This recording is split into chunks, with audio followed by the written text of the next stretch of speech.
I think it's just being intentional. It was knowing that I wanted more out of life. I wanted to go out my dreams. I knew that I was made for more. All my siblings went down the science route. So saying that I wanted to go into the arts, they're like, from where? From where? A DM back then, and someone said, now your complexion they help you.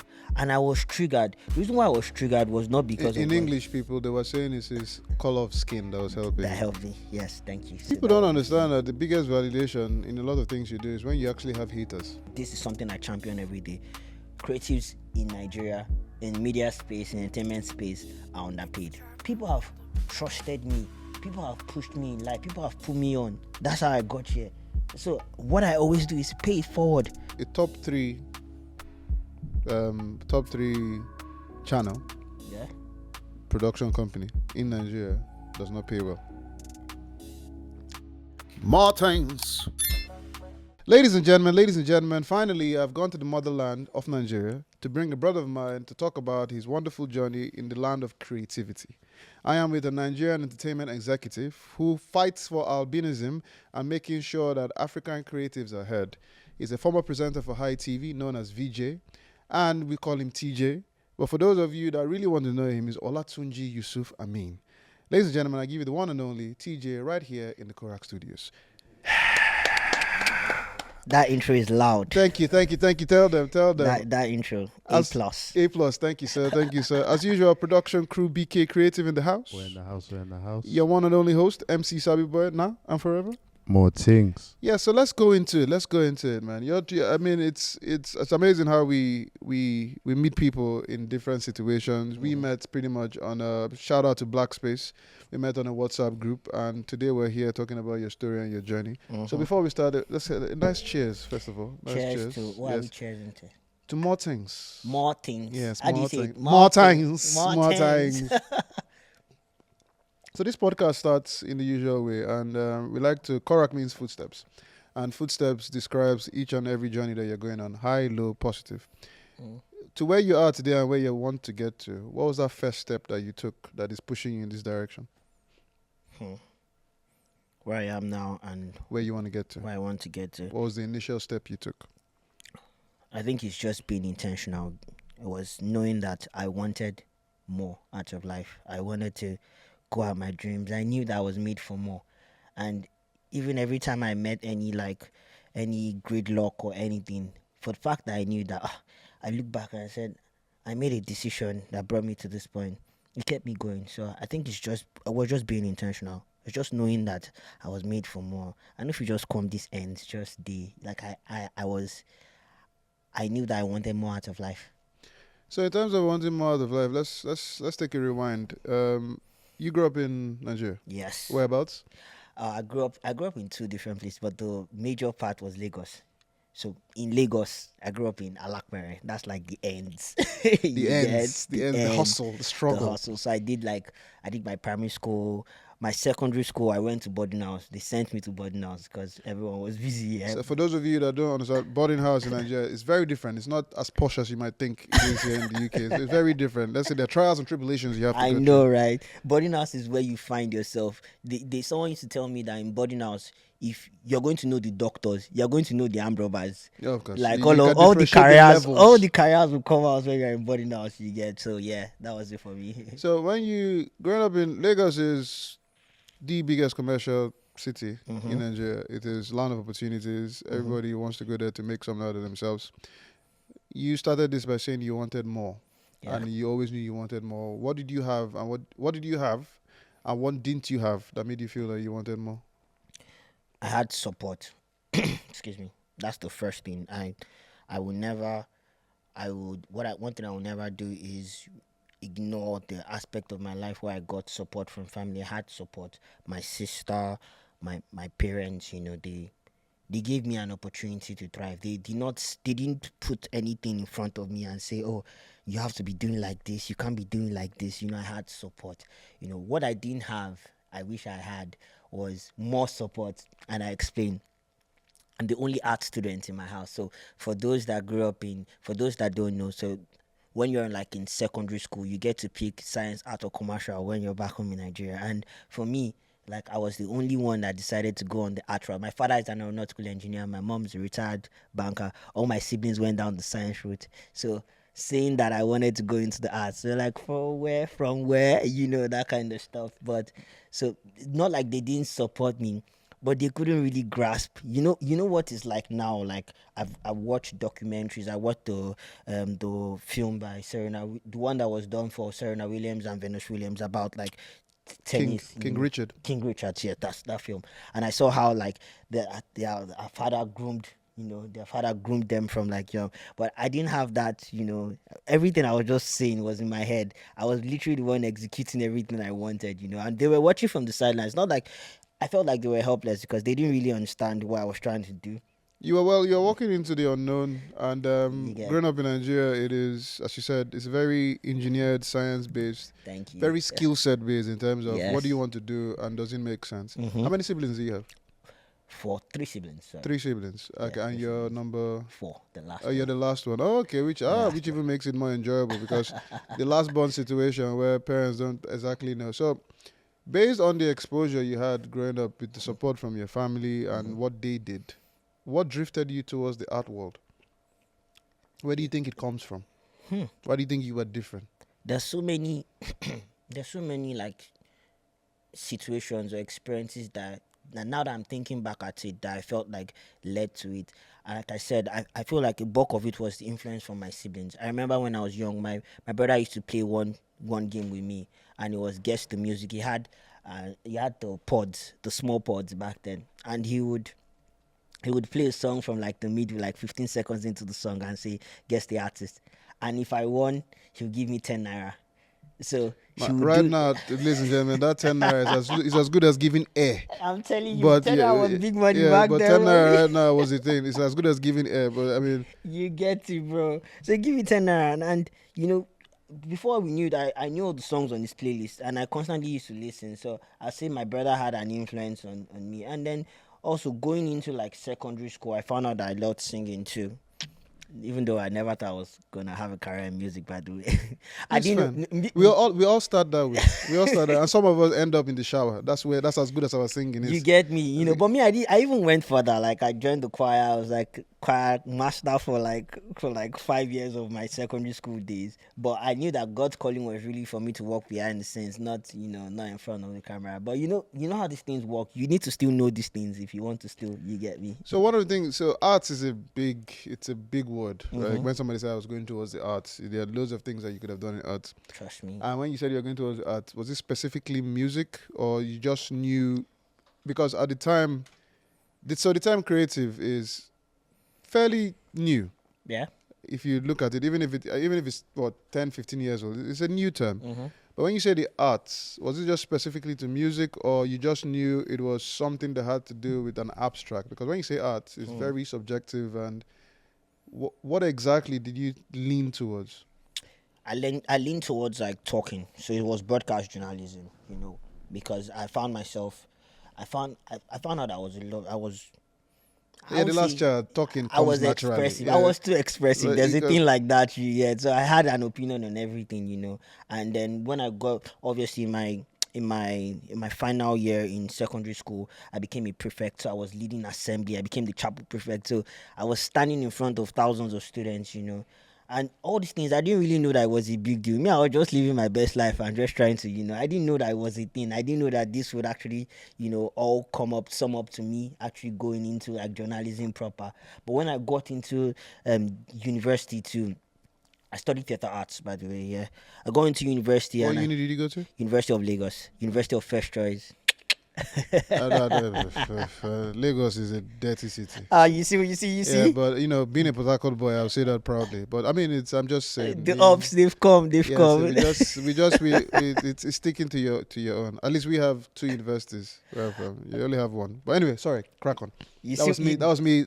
Wishful, thoughtful. That's what thoughtful happens things. when you brag about like going to University of Lagos or going to Lagos. I mean, considering the fact I didn't go to any, even the ones in Port Harcourt, but You yeah, didn't go. different there. Fair enough. But yeah, so going into uni, I found myself like being in more leadership positions, having to speak, and then I said, "Oh man, this is really what I really want to do. This is where I think that I'm confident that my passion lies. And what they used to say about like your talent. When you get, the more you keep on doing it, you get validation in different rooms. As you go on your journey. I'm very sure for everyone that has done anything, the first time you do it, the second time, people start saying, "Oh, this guy, you're good at what you do." That validation springs you forth. It's like a springboard. It takes you further into like what you're doing. So that was it for me. So my 4 years of like being in university was finding myself. I produced shows when I was in school. I did PR. I did a lot of things, but everything was all going around like comms, the communication part of things. I found myself speaking in rooms. I found myself talking to students, leading positions. And I said, when I was done with uni, I was like, nah, I really want to. And yeah, I started working in radio when I was in uni too. So that was like, you have all those moments when it's like, you, I, I'm a Christian. I'm sorry. I have to always put it out there to say, No need to God be was sorry. actually showing me that No need this to be this is sorry. the thing. This is where you're meant to be. So what do you think about it, going into the unknown, because you have a vision that only you sees, and a lot of people don't understand it. I mean, as you said, there'll be, from your parents and from your family, it comes from a place of panic and care. Oh, are you sure this is what you want to do? Because Sure. there's no blueprint. So what are the drawbacks, apart from your family? What are the drawbacks that you went through trying to establish yourself in an unknown when it comes to the arts? So I used to say like experiences are subjective, like you mentioned, and like drawbacks are actually subjective. I feel like when I reached a certain age, I started, discovering some things that I didn't know earlier on in my journey. Like Women and other things in life. something along the lines of that. Okay, But just yeah, something. Okay, amongst not particularly women. Something like. something Okay, like. cool. Yeah, understandable. Yes. But the bulk of it was the top on the list was that this world is not, this world, you don't need, like, this world is not, it's not smiling with you. Like, you need to actually stand solid in yourself, because people will try to tell you things that you're not. They will try to shake you. They will try to shake you off balance. What's the biggest off balance somebody tried to put you? Off balance, to be honest, I don't have any particular experience, but I remember one time I had the breakthrough moment in my career, and I remember getting a DM back then, and someone said, now your complexion they help you. And I was triggered. The reason why I was triggered was not because In of English, people, they were saying it's his color of skin that was helping. that helped me. Yes, thank you. So I'm sorry. Just in case, for the For non-Nigerians. non-Nigerians. And the person was like, yeah, now you're and I was triggered. I shouldn't have been triggered, but then I was triggered then because I was like, how much I fought to get to this point. Like, the thing that you're talking about is supposed to be the thing that's supposed to be the limitation to me getting to where I am in the context of Nigeria, and you're not saying that that's the thing. That was supposed to even be a motivation for me. But at that point, I was triggered. And I remember cussing the person out, saying, get out of my DMs, that kind of thing. But yeah, for me, that was something that I said. I started realizing, it wasn't very obvious to me. But then when I hear things like that, I'm like, okay, there's definitely something I'm doing right.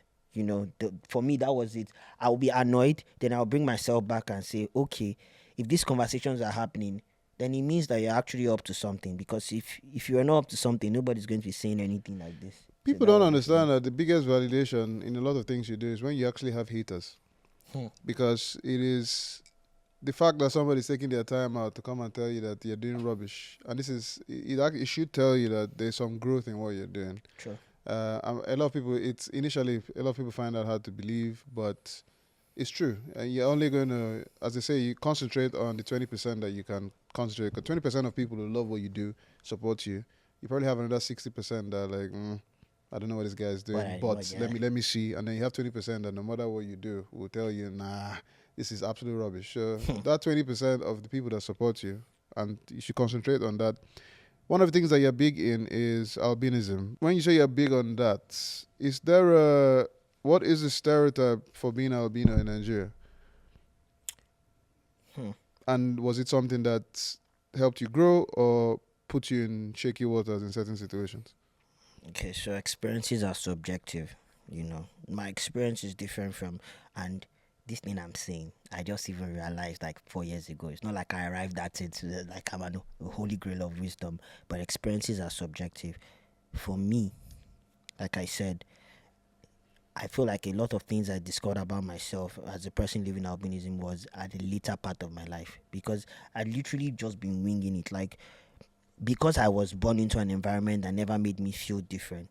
I was like, oh, everybody's born with different peculiarities. It's just one of it. Never for once in my life, and I'm saying this publicly, that my parents ever like spotted it out to say, oh, you should not be doing this. You know that they were just, I did everything that every normal child in quote was doing. I went to boarding house. I was doing everything. I did labor in school. I did everything. So for me, circling back to the question, right? The experiences. I never felt different for once in my life.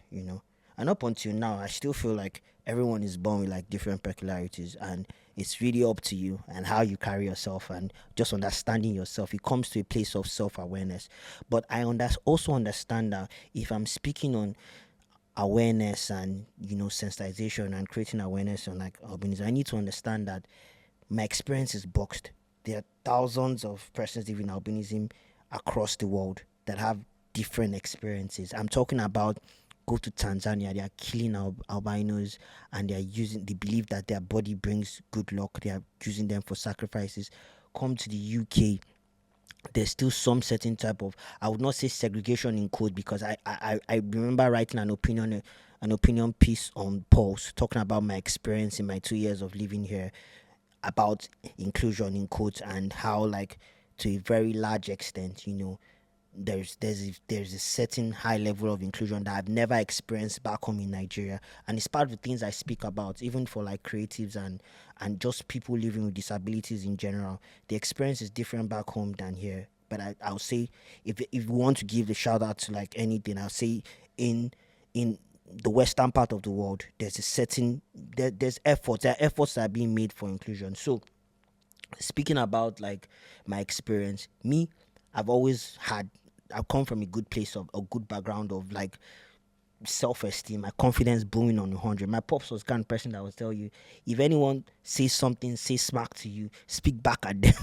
It was not the type that was That's just that kill me. Nigerian confidence right there. You get me? It wasn't the type to say Everybody, I'm different. Yeah, that's fine. I'm not you. You're not me. You get So, me? yeah, it's You just get me? So it was always like, don't let anybody, my pops would tell you, they draw their button back. Don't go and look for trouble. But when it comes, don't run. So that was my pops. You get. So, and the same thing with my siblings too. So for me, my experience was very different. Later on, as I went further in life, I found out that people started, and the reason why people were spotting these things wasn't because of they saw me as a liability. It was because they were threatened by what I was doing. So they just had to find something to make themselves feel good. So when I hear someone make a smart statement, I'm like, I'm sorry. I'm saying I'm sorry to them, because I know that people that feel good about themselves will not try to talk down on another person. If you have high self-esteem, you have no reason trying to talk someone down. It's when you are battling, like people project. That's like a standard thing with human beings. So when you are battling with something, you feel, I need to feel good. You know how people like weigh other people's situation. For example, now maybe you have 500 pounds in your pocket now. I don't, just in case anybody, before anybody comes in. Hypothetically speaking. Yeah, just saying, I don't have, there's nothing in my pocket there. Okay, for example, there's nothing in your pocket now, but you're looking all fly and stuff. Thank you, sir. Thank you. Okay, and then you see someone that is sitting outside London Bridge Station on the floor, begging for £1, and you're saying, at least I still get clothes. I have clothes on my body. Yes, that this person. That's how people do. They project.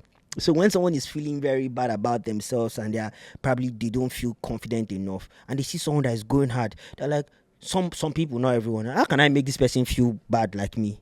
So they'll just make a smart statement. So when you understand that, your mentality changes, and you're like, you start feeling pity for the person. You're like, this one is not happy with life, And so with all that, and you're putting all that, and as you said, your experiences were okay, and a lot of people have gone through bad experiences. True that. So how you, in a nutshell, what are you doing to try and, apart from, because self-confidence and a lot of things, to a good point, cannot be taught, because as you said, experiences are different. But how do you get a lot of other gingers, albinos, how do you get them to accept, especially those that have gone through bad experiences? How are you trying to help them go through that experience and make it good? Okay. Just for people that might watch this and probably would react a certain way. So in recent years, PWs, person living albinism, persons living albinism are not tagged albinos because they feel like, according to what it was, they said it's like you're defining the entirety of the person. That it's a condition, it's not the person. It's just like you saying, it's not exactly like that, but it's just like you just saying, instead of saying Sabi boy, say black boy. You understand? So it's the correction there is persons living albinism. Thank you. So what am I doing? So I understand that the position I am is coming from a place of privilege. I will keep on saying it. I will never take away that, So what I've done is, because I've gotten into some rooms that I know that a lot of people that look like me will not get into, I use my voice. It's the only thing that has kept me going. It's the reason why I feel so good about, like, every time I break a door open or I achieve anything, I'm like, okay, because it's beyond me and it has given me a strong sense of purpose. So every single day, when I do something, I know I'm not trying to stack up or trying to, get into rooms because I want to feed my ego or because of I'm good at what I do. I know that, yes, I'm good at what I do, but I'm doing it for a large populace of a certain sector, certain demographic of people that might never have this opportunity, or that might be thinking about it in one village in Tanzania or somewhere in Ogun State in Nigeria, and then they see TJ and they're like, if TJ can do it, I can, because for me, everything was just a thought. It was all a dream.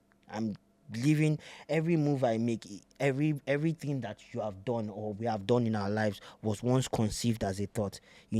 Leaving Nigeria and saying I wanted to come to United Kingdom was a thought. I'm here now. So I'm like, every time I cross a barrier or break a door, the only thing that comes to my mind is, it's beyond you. It's bigger than you.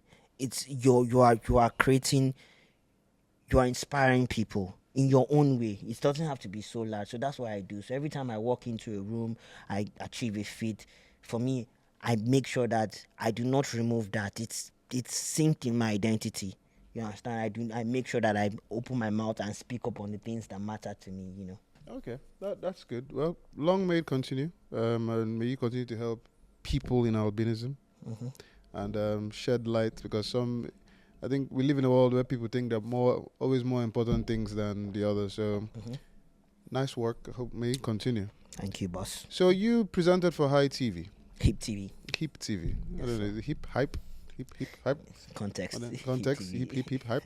And as a presenter, how did that happen? Story. What's a funny time? Time. Come on. So this was 2018. Prior to that, I'd done things as an event host. So before I went into TV, I was hosting events. I worked with a platform called Dare to Dream. The owners of the platform are Italians, and they did a lot in Nigerian space for emerging creatives, across different creative mediums. So for HipTV, I've always wanted to work in TV. I was like, how am I going to do it? I remember there was no opening. Nowhere, It was just closer to my house. And I remember meeting someone at one of these, there's a place called the Hotel in Lagos, and there was an event. It was Alibaba's January 1st concert. Alibaba is a popular comedian in Nigeria. And it was his concert. And I remember meeting someone from there, and I was like, hi, my name is Teejay. You work with HipTV? I was like, I would love to work in TV sooner or later. And he was like, shoot your shot, that kind of random thing. Obviously, I wish it was that easy to shoot your shot, because you know how many people are shooting their shot to work for. Because HipTV, I'd say it's unarguably what top 3 biggest music entertainment stations in Nigeria at the moment. Top 3, who are the other 2? I'll say Sound City and MTV Base. Okay. But I'll say top 3 because they're also the producers of one of Nigeria's most prestigious award. It's called the Headies. The list just dropped. I think their list just dropped recently, and the award has been going on for, I think they're in their 17th, I think it's the 17th edition or so. So it's been going on for years, and the Headies is like Nigeria, I will not say Africa's, but like Nigerians' Grammys. So if you have a Headies in your house, it means you've achieved something in life. You get me? So We don't have a headies yet, though. We need to work. We need to work on that. This podcast needs to get the headies. You get me? Maybe That's for- it. That's for- if the category opens for the head. For us to be recognized. You BK, know. do something, man. Do something. I don't understand what's going on. Sorry, crack on. Impossible is nothing. Yes, and nothing is impossible. Come on. Oh, More things. more things. All right.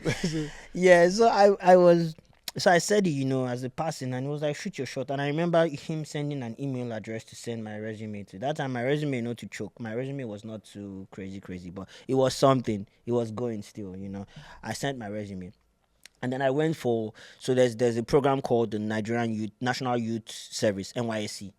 So it's a 1 year program that you have to go to. This is what you do, ladies and gentlemen, when you finish university. You finish serve your country for 1 year. Yeah, you serve your country for 1 year. So I had to go for NYSC because I was straight out of uni that time. I had to go for NYSC, and they posted me to Kano, The north of Nigeria.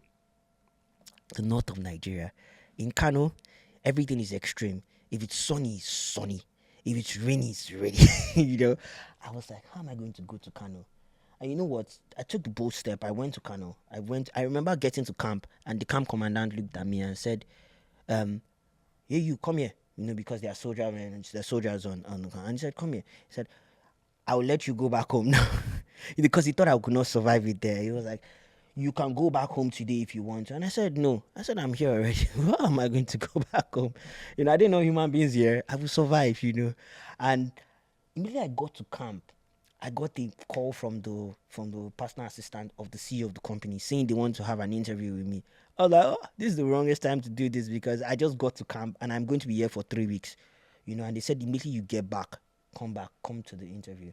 And I remember going through the 3 weeks and I was praying to God. I said, God, because I applied for redeployment. I could not stay in Kano. What was I doing? I wanted to come back to Lagos, So I applied for redeployment and I was praying to God. I said, God, I need to come back to Lagos because I cannot miss this opportunity. This is going to be the life-changing opportunity in my life, So I got back to Lagos, and I remember, when I got back to Lagos, I was not the same person I was before I left.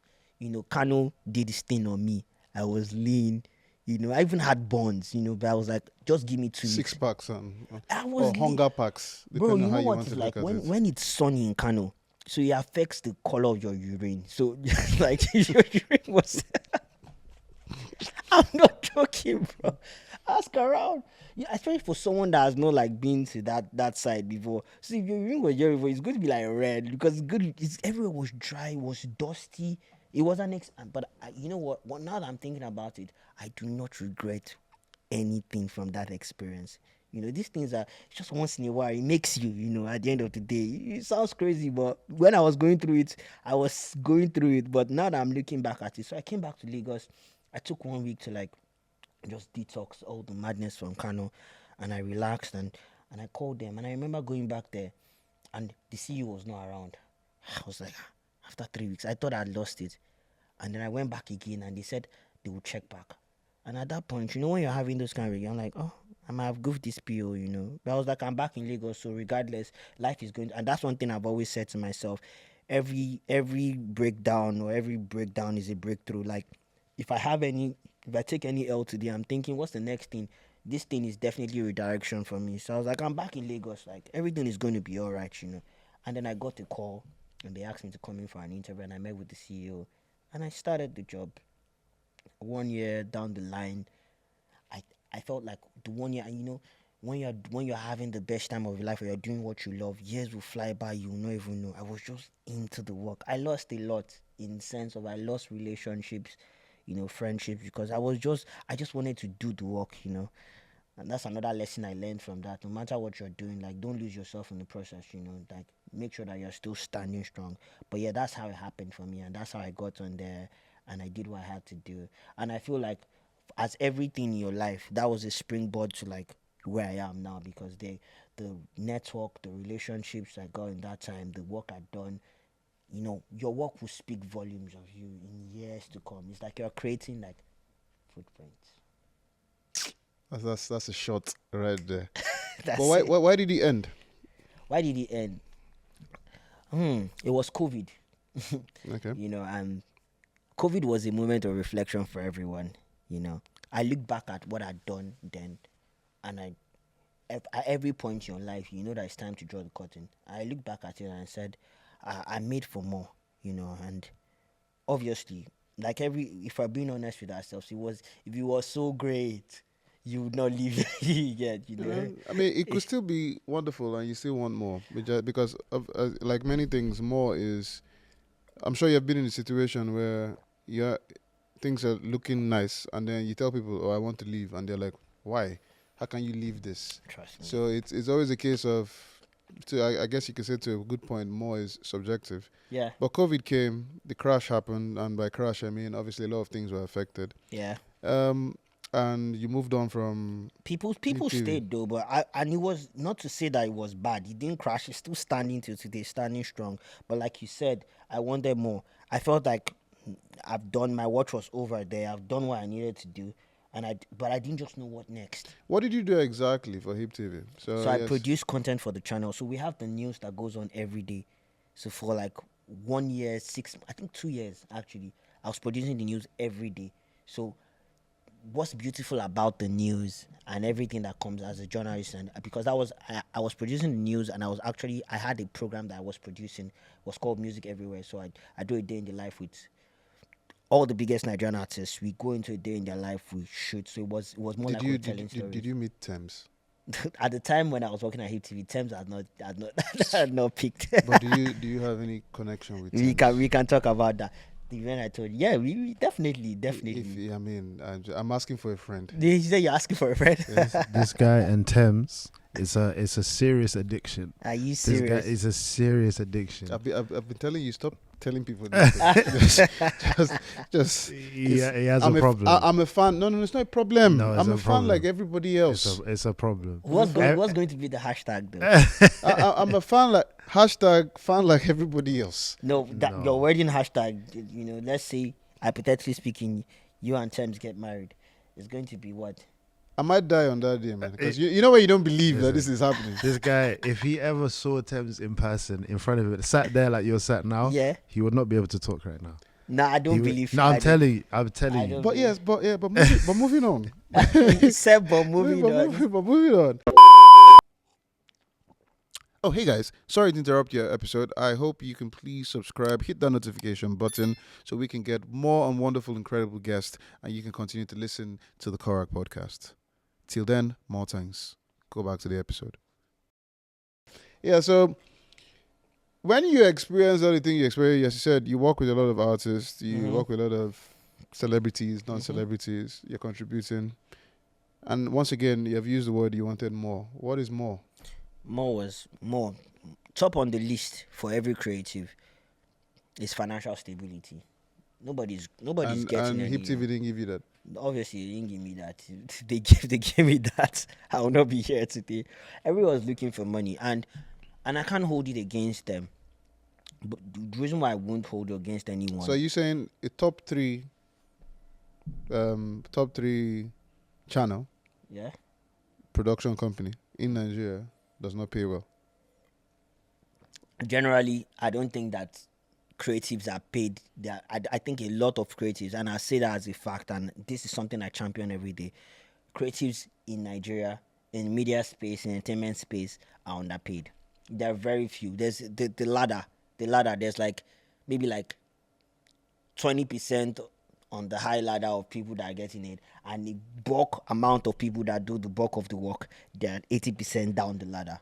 Is this just a Nigerian problem, or is this everywhere in the world? Because one thing we need to factor in is when you say this, what is not being paid well? So let's break it down in different levels. Do they pay you enough to make a living? I don't think so. And this is not, because making a living could be subjective, but do they pay you enough that you pay your bills, you're good to go, there's some money in the bank, and then life continues? No.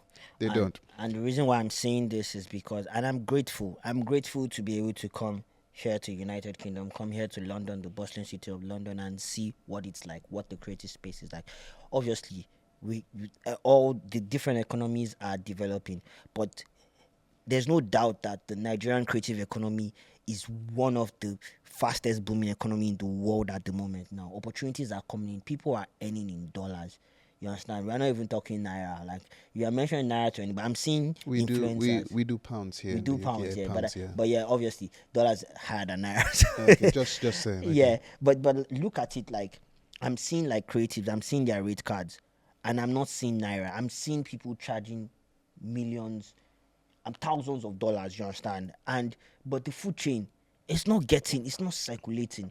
It's like some people. But I think most creatives anywhere in the world. I mean, sitting down here in the studio, there's you, creative. Mm-hmm. I'm a creative. Blessing is a creative. Yeah. Is it a situation of killing or eating what you kill? Because why is it that this is a podcast, a beautiful podcast, if I say so myself. Yes, sir. But in comparison to a lot of podcasts, there'll be podcasts out there that are killing it, money making, doing what they need to do. And they're probably doing maybe a bit more than what we do in Korak at this point in time. So definitely, if they're doing more and they're doing different things and there's a lot of value that comes to it, they are eating what they kill. Is it simply a case of people are paid according to what other people value them as, and you're pretty much, once again, eating what you kill? Is that what the issue is? I think people are undervalued. I think that there's high tendency for people to be very greedy.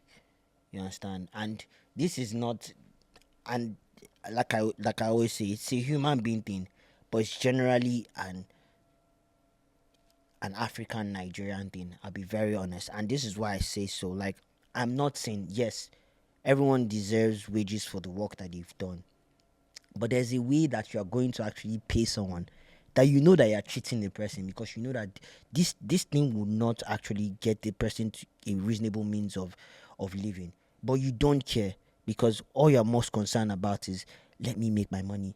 As long as I'm stacking up, as long as I'm good, whatever is up with you is not. And that's the thing that I feel like a lot of young people in our sect are trying to change. So I'm seeing a shift now.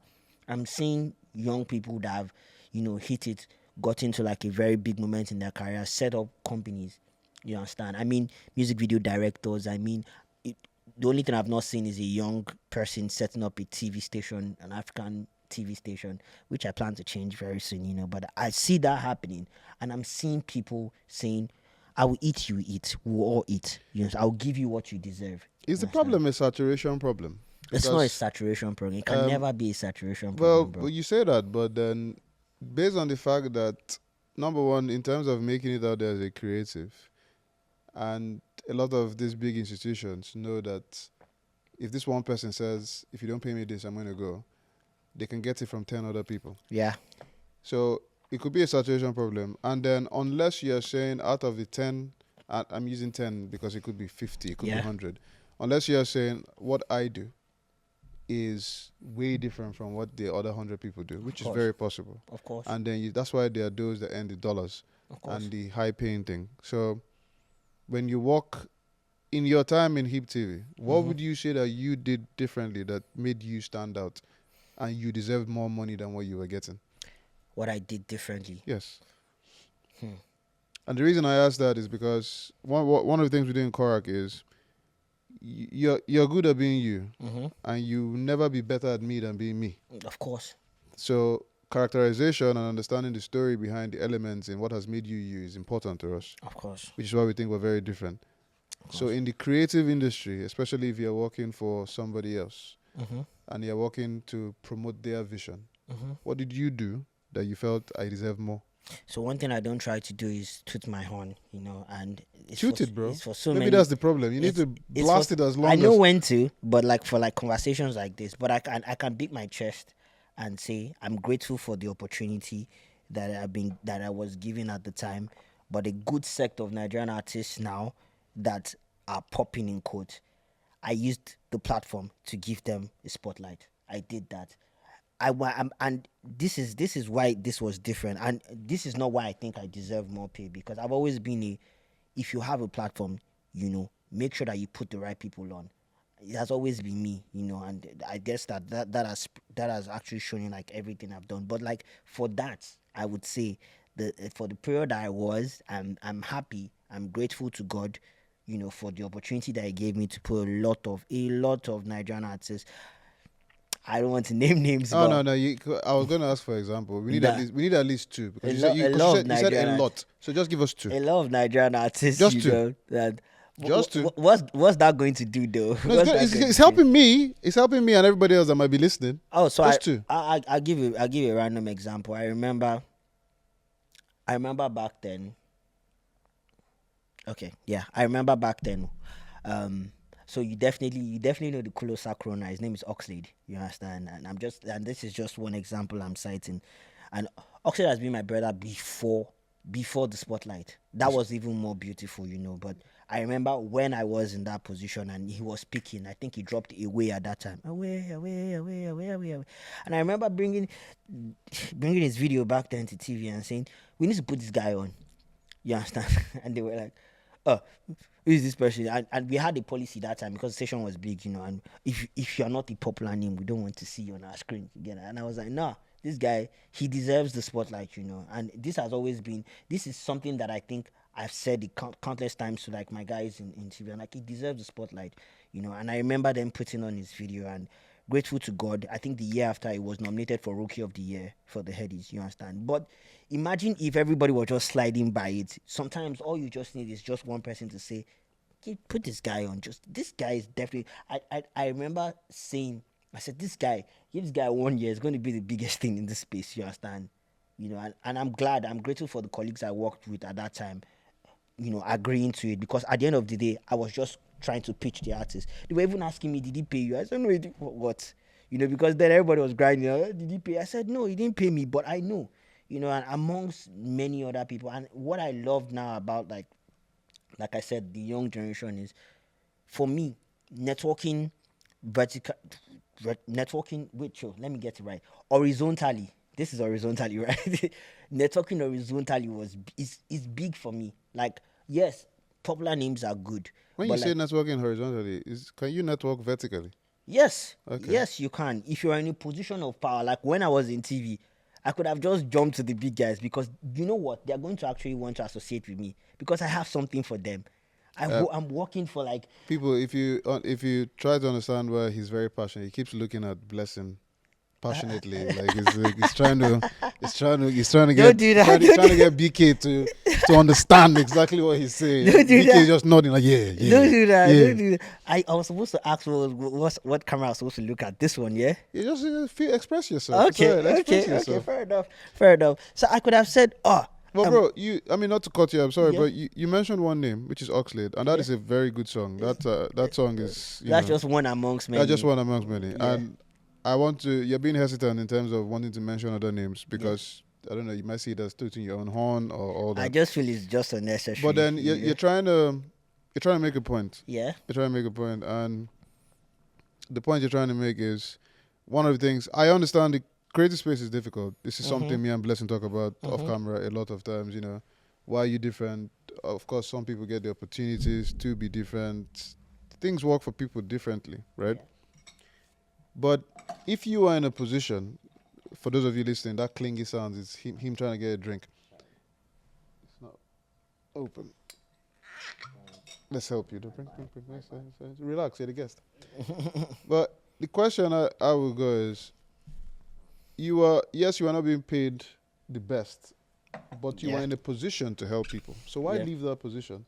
Why didn't you make yourself ironclad, that in such a way that people recognize you're the one helping? Because you clearly had the vision to see talent that people didn't see. Yeah. So why leave? Why not stay there and express yourself and make yourself indispensable? Because there comes a time in your life where you have to choose yourself, right? You know, there comes a time in your life where you have to say, I've done all these things. I didn't definitely do it for accolades. I did it because I love what I do. And I can duplicate this thing in 16 different places, regardless of where I am. So why leave Have it? you made that duplication? Of course, we're still on the matter up until date. Yes, we are. You know, but you need to know that it's okay if these people or this particular place I'm working in doesn't really understand the depth of the work that I do. I'm still cool with my ex-boss. I'm still cool with everybody. I do not burn bridges.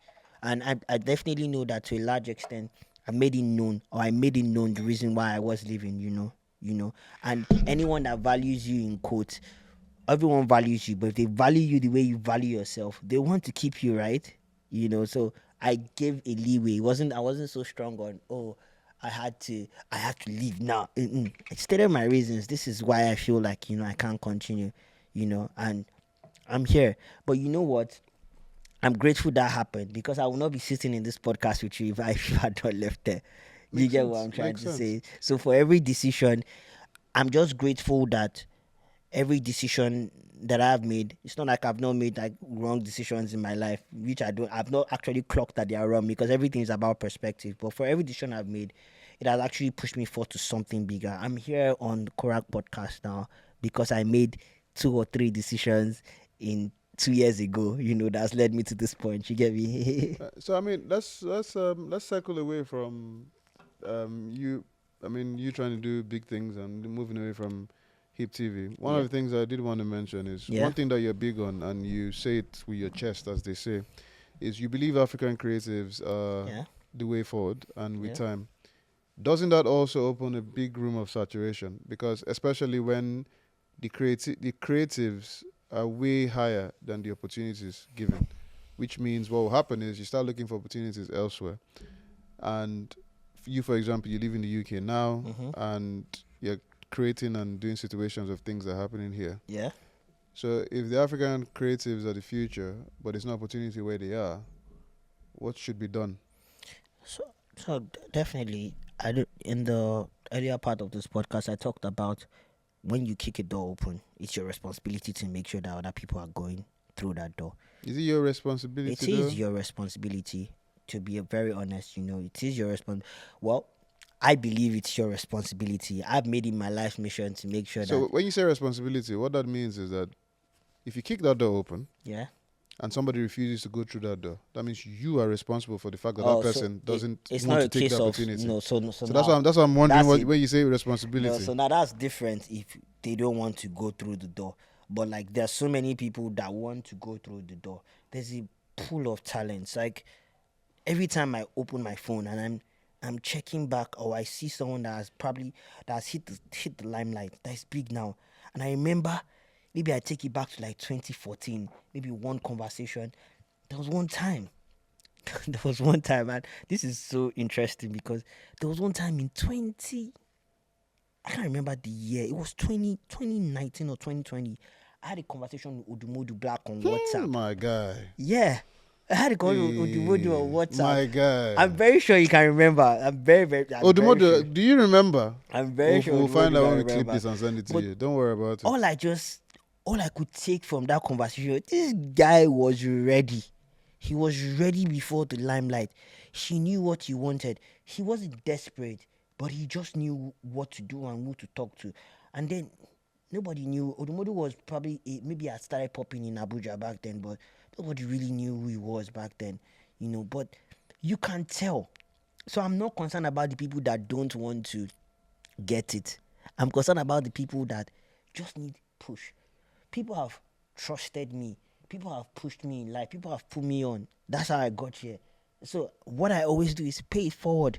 It's nobody's right. It's not an entitlement situation. It's nobody's right. Like, nobody owes you that. But like, if you're in the same school of thought like me that believes that the future belongs to African creatives, it's only fair. It's only right So that you use what you have, Yep, he's what I have. So what does that do for you though? So when you push hard, I mean, Odumodu Black is popping right now. Love the guy. Yeah. It's one of my guys I like to listen to. Yeah, man, solid guy. Solid guy. So now he has made it. You are pushing for him. What does that do for you though? Nothing. Everybody was called to this world with a purpose. Like I said, like, every day I walk in clarity of the purpose that God has called me to this earth to do. It doesn't do anything for me, and that's the reason why I don't go about mentioning things, except it's in the context of the conversation. But those that know. I know the people that have helped me in my life. I know the people that saw me and said, "This guy, let me put you onto this thing." And I know the people that have said, even behind closed doors, that have said, "You guys need to use this guy because this guy is your best bet." You understand? So it's a cycle. You do it for people that matter. People will do it for you.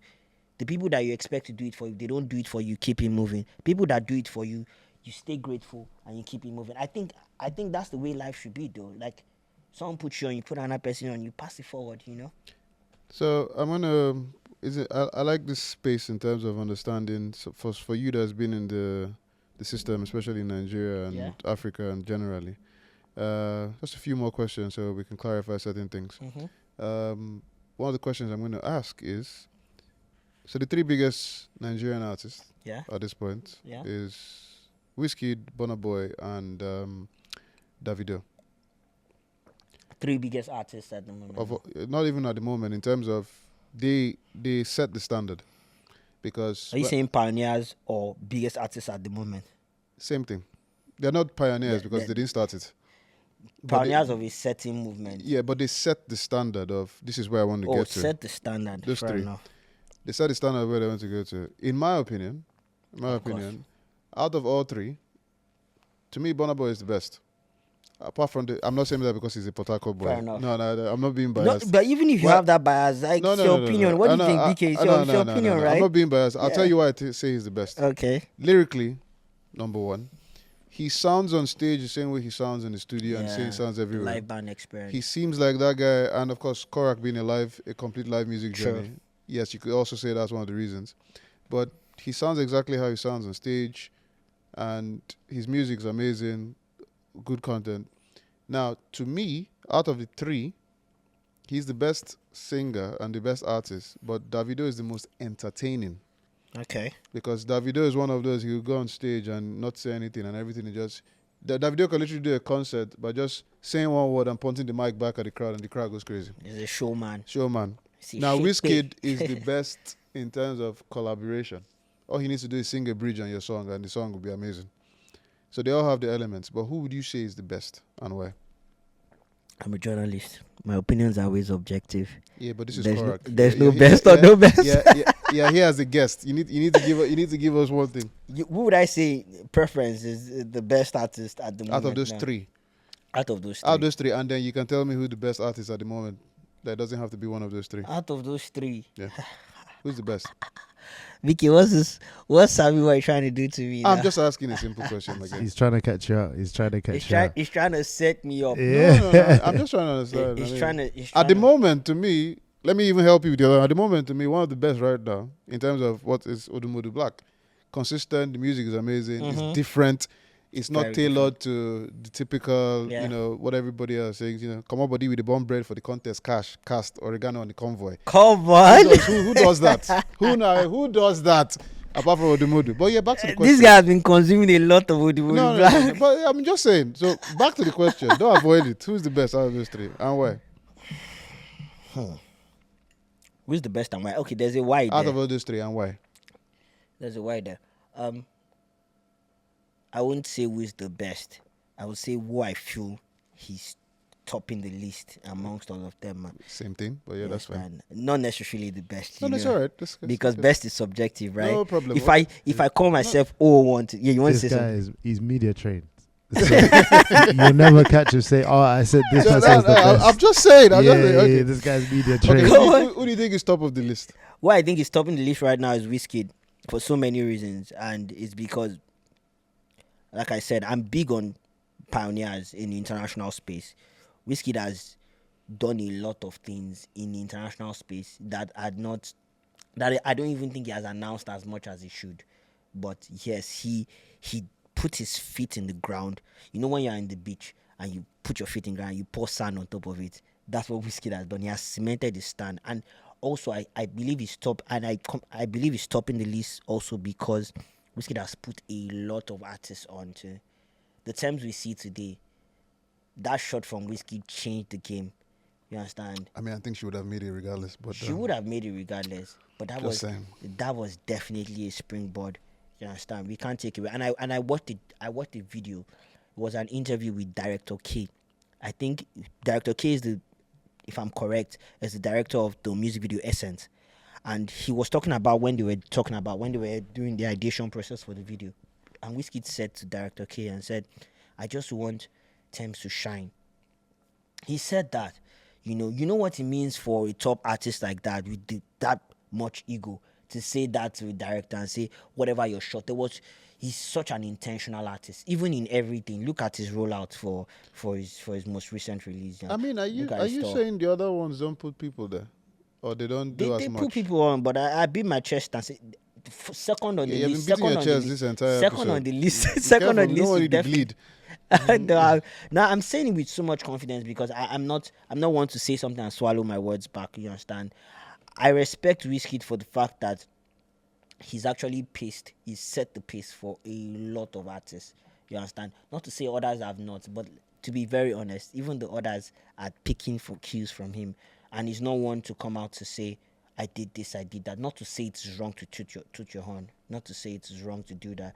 But Wizkid has actually cemented his stand in his space, and because of Wizkid, a lot of artists can thrive now, and that's the truth.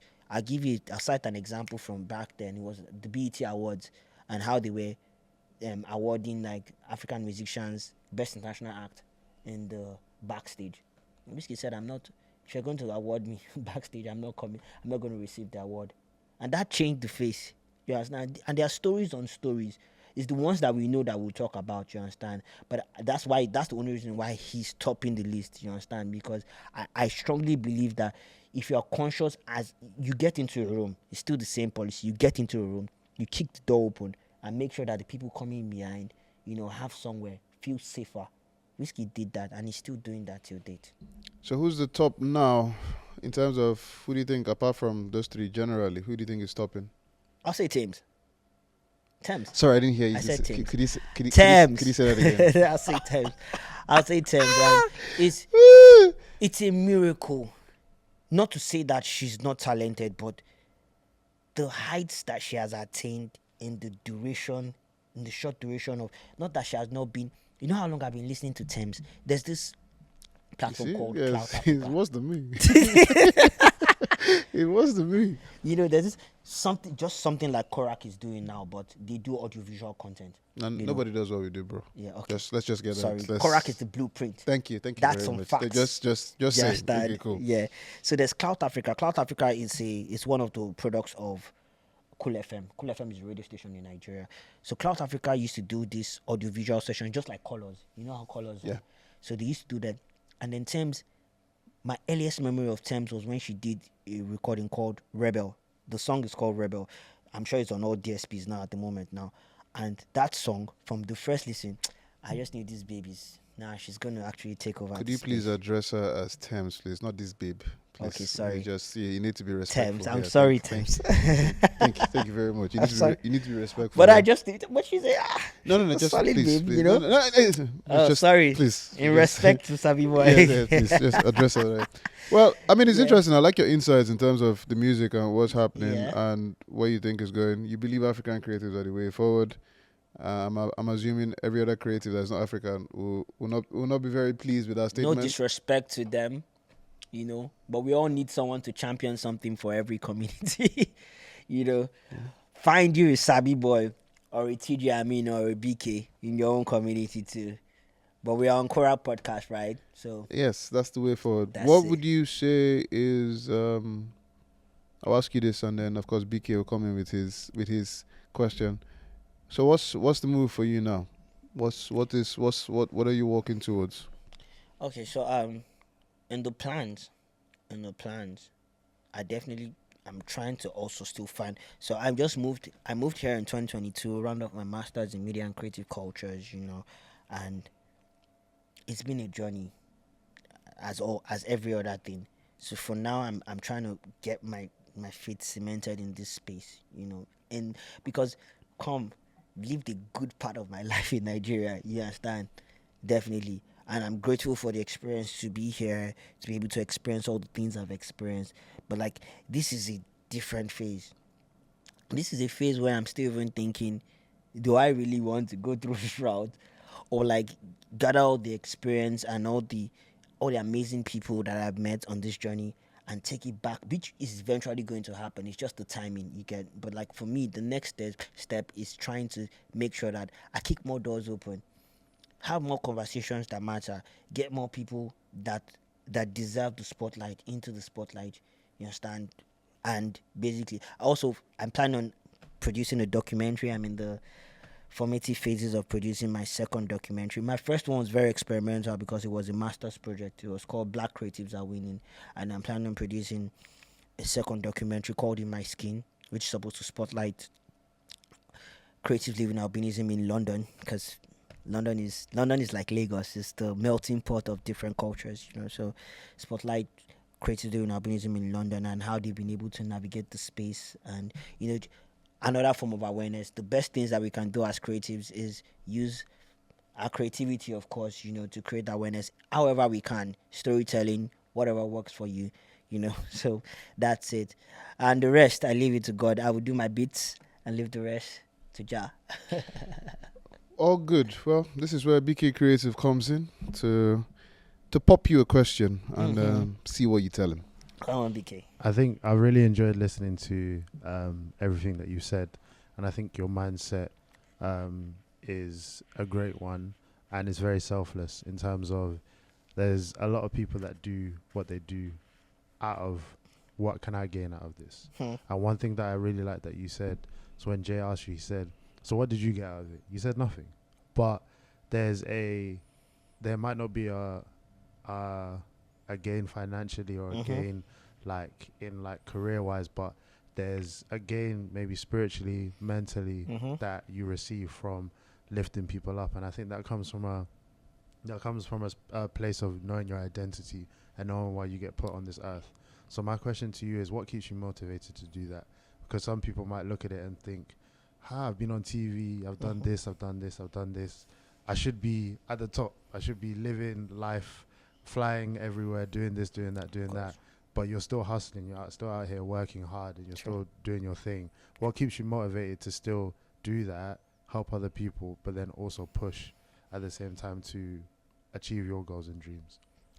Because I've learned that if you pour into people, other people will pour into you too. There's never been a time that I've asked anything from God or I've needed something and it hasn't come through for me. That alone is just all the blessing I need. I consider myself to be a very content person. So, like, definitely I want to ride in private jet and all of that. But, like, the biggest fulfillment is my immediate needs and life in general. God has always met me at the point of my needs. And that's fulfillment for me. They used to say, like, I've never seen anybody, I don't know. Like, I know that people have had disappointments in the past, and I've also had my own fair share of disappointments too. But, like, when I look back at it, I'm like, but I'm still here. Like, things are still working for me. Like, regardless of all people that thought, oh, they jilted me or they did whatever they did to me, I'm still standing, and the quality of my life is getting better every day. So what more can I ask for? It means that for the fact that I'm actually doing my own bits, things are also happening in my own life. It's like, it's just a cycle. Like, there's no how. Nothing can go wrong with. I say it confidently that nothing can go wrong with your life if your genuine mission in life is to help other people thrive. This is not to say you're not going to meet people that would think that take you for an idiot, as the Jamaican people say it. This is not to say people will not see you and say, this guy is not smart, let me just run him straight. But trust me, you continue moving. And those people that thought that they did you dirty, they will see you in front. They're going to get what they want. Obviously, they've gotten what they want, but they will see you continue moving because you moved with a good intent, and you were not, you didn't have any bias or anything towards them. You get me? Amazing, thank you. Well, you see, this is one of the first times that when BK asked the question and the person answered, he actually thanked them. I appreciate it, BK. He was like, a great answer. It's all good. Because normally be like, yeah, but my next question, we're like, yeah, it's all good. Thank you. Love it. I think you hit the spot. Yes, well, there's sir. a lot more that could come from you, and you're working to great things. You're also in the commitment of making people shine. So thank you for coming on, Korak. It's been an amazing story, understanding the ups, the downs, and your thought process when it comes to things that are going out, the music, every other thing that you're trying to do. Yes, So sir. thank you very much, sir. It's been wonderful, and hopefully when things continue to progress, you shall be back on the Korak podcast. Thank you for having me. We have a closing tradition, which Okay. is very simple. Just look in the camera, and the question is, who would you recommend? Which one? This is. That one, yeah. Who would you recommend to come on Korak Podcast and why? Say their name and tell them to come on. That's a long one still. Huh. Can I have like... I'm just trying to think. Who would I recommend to come on the podcast? Oh my goodness. Okay. So I'm going to recommend an amazing fellow, a filmmaker. His name is Sean Richards. He's produced his first feature, not his first feature film, his second feature film on, it's presently on Amazon Prime. You know, top guy, amazing personality. Yeah, Sean Richards. I'm definitely going to recommend you. There you go, Sean Richards. You know where we are. Korak, come here, tell your story, let the people understand you. Once again, sir, it's been amazing, TJ. Thank you for coming on Korak, and we'll continue to follow your journey. Hopefully, you continue to follow ours, and Yes, sir. this is just the beginning. Ladies and gentlemen, the one and only TJ. Out chair. Thank you so much. There you go, people. Another episode of Korak Podcast. You know what to do. Please subscribe and hit that notification button and continue to follow us. We still don't have any sponsors, but, you know, it could change. TJ has been on. Bring the sponsors. There you go. Bring there the you cheddar. go. For now, it's goodbye from TJ. Oh, good. Of course, goodbye from the one and only BK Creative. I'll see you guys in the next one. And I mean, this attitude or behavior, just saying something random to end the episode this day. So, from my guy Odumodu Black, conquer the street like play. Come on. I'm MC Sabi Boy. Sign it out. More things. More things.